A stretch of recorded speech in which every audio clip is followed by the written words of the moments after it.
नमस्ते। मेरा नाम काव्या है। अभी उम्र ठीक 26 साल की हो गई है। मैं ओडिशा के एक छोटे से गांव में रहती हूँ, जहाँ चारों तरफ धान के खेत फैले रहते हैं और दूर पहाड़ों पर बादल छाए रहते हैं।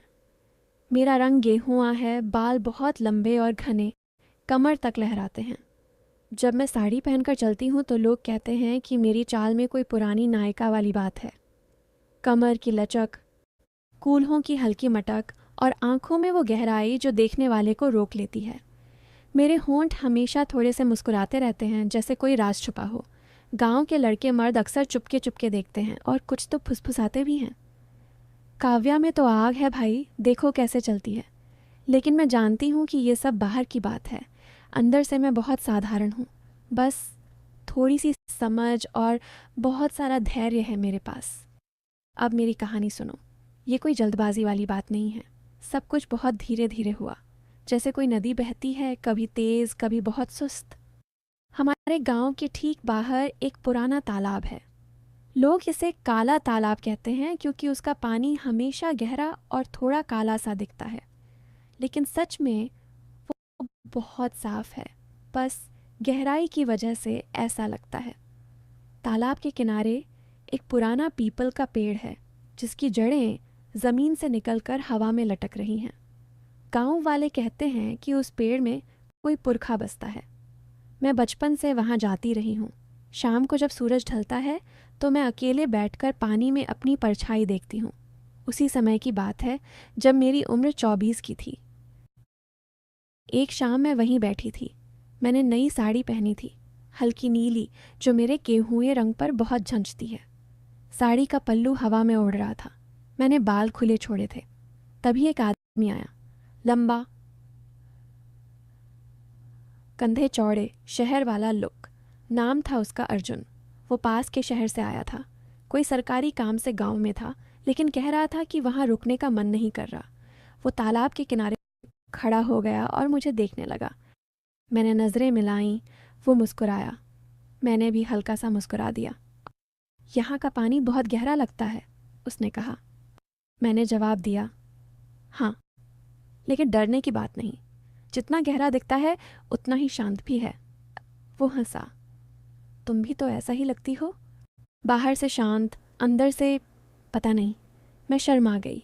उसकी बात में कुछ था। वो पास आया और थोड़ी दूर बैठ गया। हम बात करने लगे। वो बताने लगा कि शहर में कितनी तेज़ ज़िंदगी है, ऑफिस, ट्रैफिक, मीटिंग्स। मैंने कहा, यहाँ तो समय रुक सा जाता है। सुबह उठो, खेत देखो, शाम को यहीं आ जाओ। वो बोला, तुम्हारे साथ समय रुक जाए तो अच्छा हो। मैंने हंसकर टाल दिया, लेकिन उसकी नज़र मेरे चेहरे से नीचे जा रही थी। मेरी साड़ी का पल्लू हवा से उड़ रहा था। कभी कभी मेरी कमर दिख जाती थी। वो देख रहा था। मैं समझ रही थी कि उसके मन में क्या चल रहा है, लेकिन मैं चुप रही। अगली शाम फिर वहीं मिले। वो पहले से वहाँ था। मेरे आने पर मुस्कुराया। इस बार उसने मेरे लिए एक छोटा सा गजरा लाया था, गुलाब का। बोला, तुम्हारे बालों में अच्छा लगेगा। मैंने लिया और बालों में लगा लिया। वो बोला, देखो कितना सूट करता है, जैसे तुम्हारे लिए ही बना हो। फिर बातें हुई। वो मेरे करीब बैठा। उसका हाथ मेरे कंधे के पास था। कभी कभी हल्का सा छू जाता। मैंने रोका नहीं। वो बोला, काव्या, तुम्हारी कमर देखकर लगता है जैसे कोई मूर्तिकार ने तराशी हो, इतनी पतली और मजबूत। मैंने हंसकर कहा, अरे, रोज़ खेत में काम करती हूँ ना। वो बोला, काम से नहीं, खूबसूरती से। धीरे धीरे हम रोज़ मिलने लगे। शाम को तालाब किनारे। कभी वो मेरे लिए कुछ लाता, कभी मिठाई, कभी फूल। कभी मेरे बालों में हाथ फेरता, कहता, कितने मुलायम हैं। मैं शर्माती, लेकिन बात रोकती नहीं। अंदर से कुछ गुदगुदी होती। वो कहता, तुम्हारे होंठ देखकर मन करता है कि छू लूं। मैं चुप हो जाती। वो हंसता और टाल देता। एक शाम बारिश होने वाली थी। बादल घने थे। हम तालाब के पास बैठे थे। वो बोला, काव्या, मैं तुम्हें बहुत पसंद करता हूँ, सच में। मैंने कहा, मैं भी अच्छा मानती हूँ तुम्हें। वो पास आया। उसकी सांस मेरे गाल पर लग रही थी। उसने मेरी कमर पर हाथ रखा। मैंने हल्का सा सिहर कर देखा। वो बोला, तुम्हें ओ अच्छा लग रहा है ना। मैंने कहा, हाँ, लेकिन तभी दूर से गांव के कुत्तों की भौंकने की आवाज़ आई। मैं उठी, बोली, मुझे जाना चाहिए। वो बोला, रुक जाओ ना। मैं चली गई। अगले दिन वो थोड़ा उदास था। बोला, तुम हमेशा भाग क्यों जाती हो? मैंने कहा, घर वाले इंतज़ार करते हैं। वो बोला, मैं तुम्हें शहर ले जाना चाहता हूँ, वहाँ हम साथ रहेंगे, अच्छी ज़िंदगी दूंगा। मैं चुप रही। वो बोला, मैं तुम्हारे माँ बाप से बात कर लूँगा। मैं डर गई, लेकिन मन में कुछ था, शायद वो सच में अच्छा है। फिर कई दिन ऐसे ही बीते। वो रोज़ आता, कभी मेरे साथ तालाब के किनारे टहलता, कभी मेरे हाथ पकड़ता, कभी मेरी कमर पर हाथ रखकर कहता, तुम्हारा बदन कितना गर्म है। मैं शर्मा कर हंस देती। गांव वाले देखने लगे थे। कुछ औरतें फुसफुसाती, काव्या पर शहर वाला लाइन मार रहा है, देखना क्या होता है। मैं सोचती रहती, क्या वो मुझे सच में चाहता है या बस मेरे बदन को? लेकिन उसकी बातों में प्यार भी लगता था। वो कहता, मैं तुम्हें कभी दुख नहीं दूंगा। एक रात उसने मुझे तालाब के पीछे वाले पुराने खंडहर में बुलाया।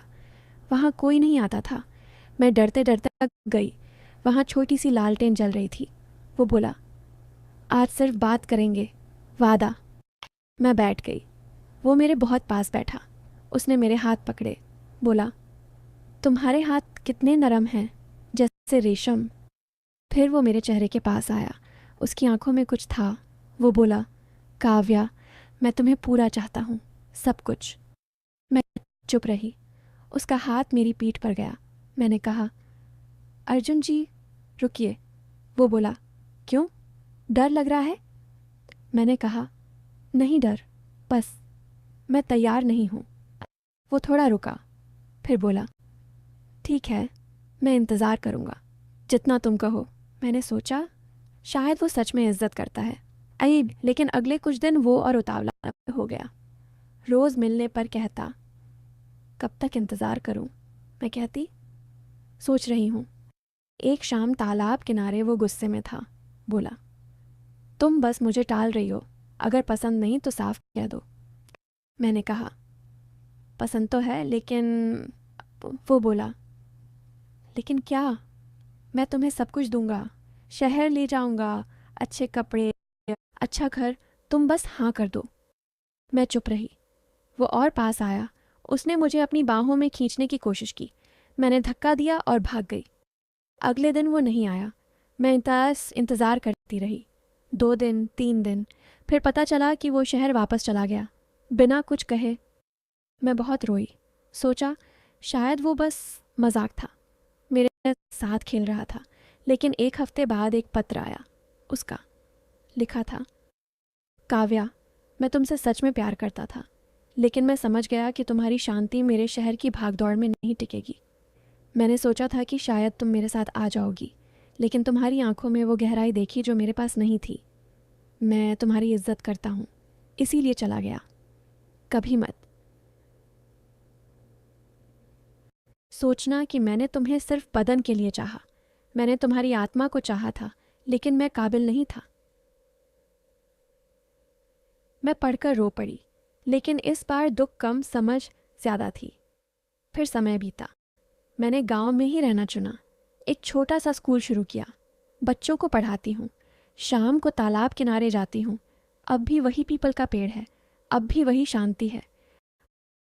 अर्जुन कभी कभी पत्र भेजता है, कहता है कि वो अकेला है, लेकिन मैं जवाब नहीं देती, क्योंकि अब मैं जानती हूँ, प्यार कोई इंतज़ार नहीं, कोई ज़बरदस्ती नहीं। प्यार वो है जो तुम्हें तुम्हारे आप होने दे। तो ये थी मेरी कहानी। न कोई हीरोइन बनी, न कोई विलन, बस एक लड़की जो समझ गई कि असली खूबसूरती बाहर नहीं, अंदर है।